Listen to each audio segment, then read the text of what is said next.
In the intricate tapestry of the Diablo universe, few stories tug at the heartstrings as profoundly as the tale of Vigo, the Pale Knight, a paragon of might.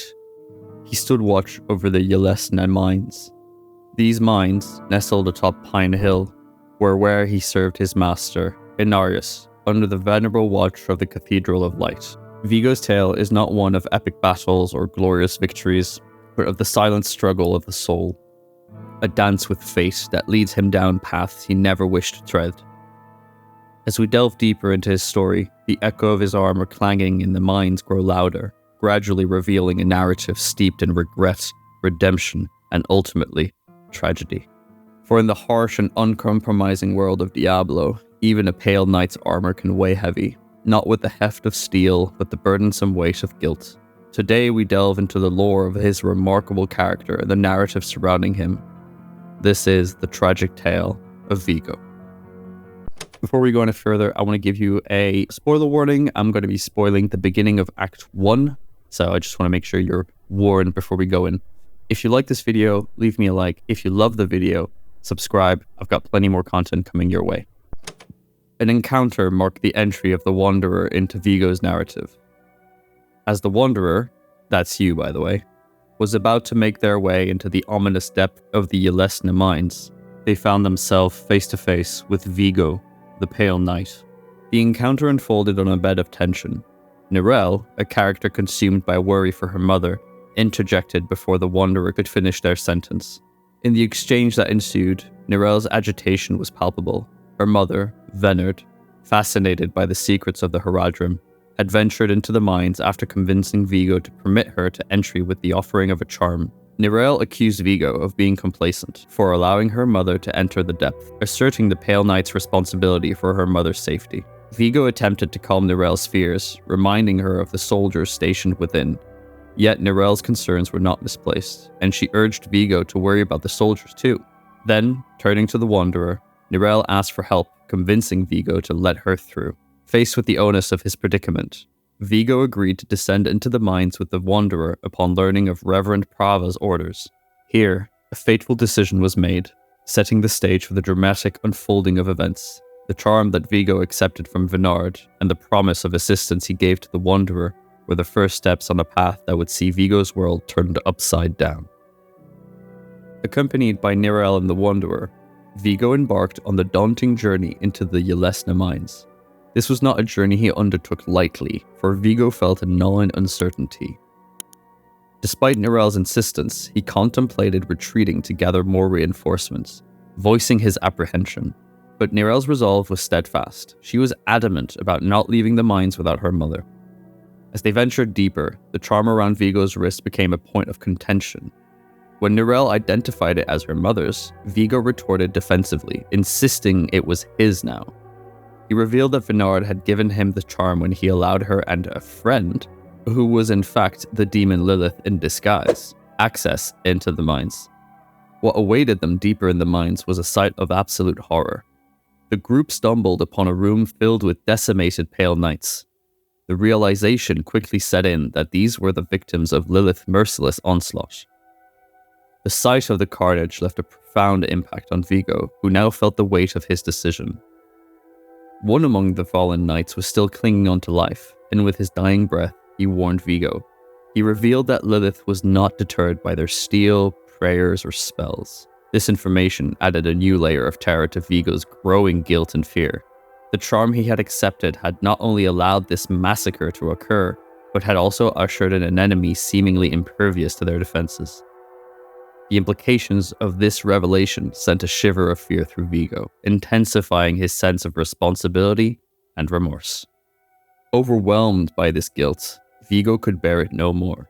In a moment of panic, he turned and fled from the mine, leaving Neyrelle and the Wanderer behind. His mind was consumed with thought of penance and redemption, as is common in the Cathedral of Light. His path was clear.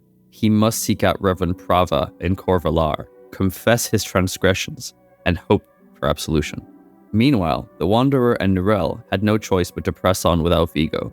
They plunged deeper into the mine, into the heart of darkness. By the time they found Neyrelle's mother, she was far beyond rescue.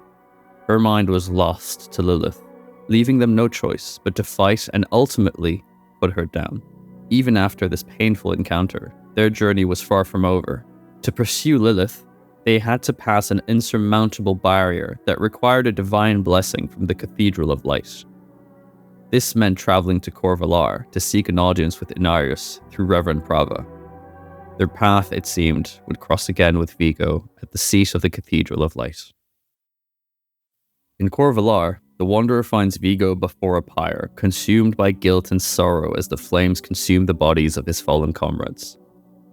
His words carry a heaviness, a final goodbye to those he had served with, his comrades in arms. When confronted, Vigo confesses his actions and fears. He had revealed to Prava his mistake of accepting the woman's bribe, and was now waiting for the Reverend's judgment, uncertain of his fate. Hey, you're here for her, right? Let's go together. Maybe she'll go easy on me if you're there. As they move towards the cathedral, a brief interaction with a knight penitent monk underlines the weight of Vigo's guilt. Not many could bear your sins, they say, casting a grave shadow on Vigo's path toward redemption. On their walk to the cathedral, the Wanderer and Vigo come across an unusual sight. A knight penitent admonisher dutifully overseeing the polishing of a colossal suit of armor. This armor gleaming under the admonisher's care holds an aura of reverence around it. The Wanderer, intrigued, inquires about the remarkable piece. The admonisher clarifies, explaining it is not just an armor but a holy vessel of the highest craftsmanship, meant to elevate the penitent sinner towards the light. Despite its grandeur, the Wanderer notes the practical limitations, commenting on the suit's massive size. The admonisher responds, revealing that faith, not flesh, propels this hallowed armor, though the specifics of such movement are only known to a select few. Intriguingly, the admonisher shares that Reverend Prava herself had requested this relic's preparation. This detail, combined with his foreshadowing of a holy war, foreshadows the looming turmoil. Vigo's confession, it seemed, has led to more significant consequences than anyone had initially imagined. Once at the cathedral, the Wanderer and Vigo meet with Reverend Prava. She outlines the next steps, instructing that a spiritual cleansing is necessary before any blessings can be given. Eager to contribute and perhaps seeking his own redemption, Vigo offers to accompany the Wanderer. Upon arrival at the sacred site, Vigo sets the Wanderer on their path, explaining what needs to be done for the cleansing ritual. However, he hesitates to participate himself. Burdened by the guilt and remorse for the lives lost due to his actions back in the mines, he elects to step aside, stating that his sins are too heavy for him to withstand the rest of the pilgrimage. Following the ritual, the Wanderer finds Vigo deep in prayer at an altar. The anguish in his voice is palpable as he grapples with his actions and the harsh reality that his mistakes have led to the loss of innocent lives. His frustration is evident when he questions why his prayers seem to yield no comfort nor forgiveness. Damn it, I'm praying. Why isn't this working? Noticing the Wanderer, he acknowledges their completion of the ritual with a touch of envy and shares his expectation of imminent communication from Prava. His actions and words paint a picture of a man tormented by the past, awaiting judgment. With the blessing of the Cathedral of Light, the Wanderer is now prepared to return to the mine, courageously journeying alone into the abyss to pursue the formidable demon, Lilith. Deep within the mine's echoing chambers, a powerful and terrifying entity known as Lilith's Lament confronts the Wanderer. This ferocious adversary, radiating a palpable aura of darkness, seems nearly insurmountable at first. However, just as the situation begins to appear dire, an imposing figure arrives. A colossal, pale knight encased in the enormous holy suit of armor seen earlier in Corvalar. Armed with a massive iron-spiked club, the knight rushes in to join the fray.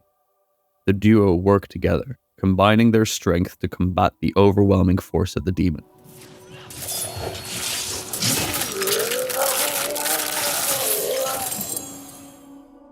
Victory is achieved, but it comes at a steep cost.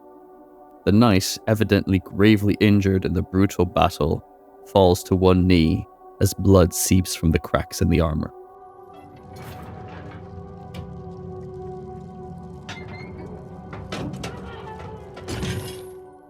The The Wanderer hurries to help, removing the armor's chest piece to find Vigo, bloodied and pierced by the iron spikes inside the armor.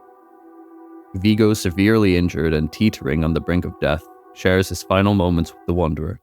Vigo, who did this? I have done all that was asked. The pain is gone now. This was a just punishment. A stronger man would have refused Venard's bribe. Neyrelle. His words reveal a man accepting of his fate, reflecting on the actions that led him here. Vigo views his current state, bloodied and impaled, as a just punishment for his past sins and the decisions he's made. The conversation between the Wanderer and Vigo takes on a somber tone, highlighting the depth of Vigo's remorse and regret. Vigo hands the charm that sparked the unfolding of these events back to the Wanderer, asking for it to be returned to Neyrelle. His voice laced with a relief, he expresses hope that his actions have somewhat redeemed him in the eyes of the Cathedral of Light. No, not too late. The light has come to carry you home. Do you not see it, friend? Yes. Yes. I see it now. They have come. As the darkness encroaches, Vigo finally yields to his wounds. He leaves behind an amulet, Vigo's protecting amulet. The inscription on the amulet is a passage from the holy book of the Cathedral of Light. The poignant words read, "Through penance alone do we let the Father's light enter our sinful souls. Lay down your life for his purpose, and you shall shine brilliantly with his glory." As Vigo draws his last breath, his life story culminates, a testament to remorse, redemption, and the harshness of the path leading there. His tragic end, encased in an iron-spiked armor, is a stark illustration of the length to which Reverend Prava and the Cathedral of Light and Inarius are willing to go. Their quest for results blurs the lines of morality, willingly sacrificing individuals like Vigo in the process. The narrative of Vigo's life and death serves as a chilling reminder of the severity of their methods and the devastating consequences of our choices, no matter how dire the circumstances. In the heart of the mines, the echoes of Vigo's demise resonate, a chilling tale of guilt and redemption, of a man who faced his fears and accepted his grim fate. His life, full of harsh realizations and desperate attempts at redemption, ends here. His death brings to light the brutal reality of the world we dwell in, a world where redemption often comes at a devastating cost. This grim tale begs the question, what length will we go to seek our own redemption? And when we face our final moments, will it be too late?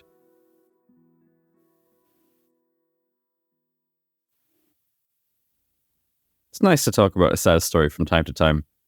I know a lot of people skip this or don't really pay attention to Vigo, but I feel like there was a lot to say about him and what he represents in the game and in life in general.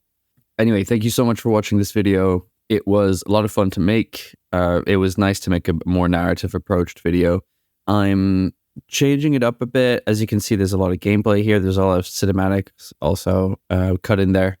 So I'm continuing to advance and to hopefully get better. The only thing that bothered me this time was the quality of the audio. I recorded a bit too far from my mic, and so I had to adjust a lot of settings in Adobe Premiere, which makes it sound not as good as I would have wanted. But I'm just going to keep on going, post this video because I really like it, and move on to the next one, which I guess you'll see what it's all about. But I'm really excited for you to watch it. So if you like this video, please subscribe, and we'll see you in the next one.